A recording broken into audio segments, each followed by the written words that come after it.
안녕하세요, 꿀잼 역사입니다. 새 왕조를 연 이성계의 입장에서는 개경이 여간 불편한 게 아니었습니다. 그도 그럴 것이 개경은 오랫동안 고려 왕조 터전이었고 여전히 이성계를 반대하는 세력이 자리 잡고 있었기 때문입니다. 또한 풍수저리설에 의하면 개경은 이미 지덕이 쇠한 상태였습니다. 이 때문에 개경이 아닌 새로운 도읍지를 논의하게 되었고 이 중 한양이 선정됩니다. 임금이 여러 사람을 말로써 한양을 도읍으로 결정하였다. 태조실록 6권 3년 8월 13일.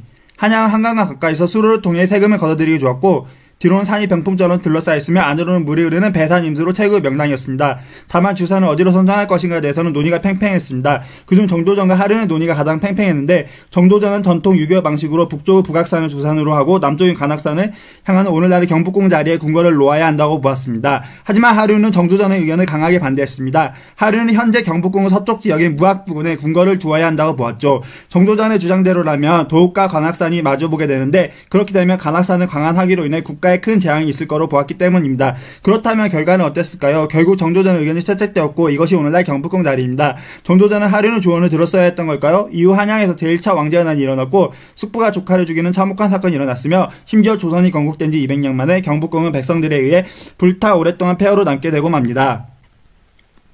앞서 조선은 이성계가 세웠지만 사실상 조선을 디자인한 사람 정도전이라 말했죠.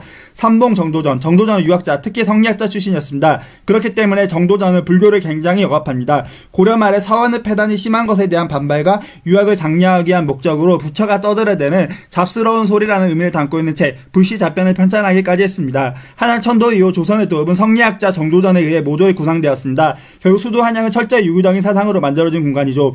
유교적 사상에는 구체적으로 무엇이 있을까요? 바로 인의예지 신이라는 덕목이 있죠. 이것이 바로 오늘날까지 이어지고 있는 겁니다. 진짜 그런지 한번 살펴볼까요? 동대문을 무엇이라고 부르죠? 흥인시장에 있는 바로 그곳, 바로 흥인지문이라고 부르죠. 동쪽이 바로 인을 상징하기 때문에 흥인지문이라고 한 것입니다. 같은 이치로 서대문은 돈이문, 남대문은 숭례문, 그리고 북대문은 홍지문이라고 합니다. 원래 북대문은 숙청문이지만 후대의 홍지문이 북대문에 기능을 하였죠. 마지막으로 신을 타동식을 하는 곳인 한양의 중앙 바로 보신각입니다. 보신각의 신에는 이런 의미가 담겨있답니다. 또 경복궁의 이름도 정도전이 지었죠. 경복이란 복을 누리도서라는 뜻인데 시경의 주화편에 나오는 문구에서 이름을 빌렸다고 합니다. 이미 술에 취하고 덕에 배부르니 군자만년 그대의 큰 복을 배우리라. 그리고 경복궁은 정전은 임금이 항상 근면하시라는 의미로 근정전으로 지었고요. 그렇다면 정도전이 꿈꿨던 새로운 세상은 무엇이었을까요? 바로 신권 중심의 세상이었습니다. 정도전이 가장 주로했던 것이 왕조 체제에서 오는 폐단이었기 때문입니다. 왕조라는 것은 아버지에서 아들로 대를 잇기 때문에 성군이 나올 수도 있지만 폭군이 나올 수도 있죠. 따라서 어떤 자질의 왕이 즉위할지 장담하는 수 없는 상황으로 본 겁니다. 소위 복불복이라는 거죠. 성군이 나오면 괜찮지만 폭군이 나오면 나라가 망할 수 있었습니다. 이를 방지하기 위해 폭군이 나와도 나라가 망하지 않는 시스템, 매뉴얼을 만든 것이 바로 정도전입니다.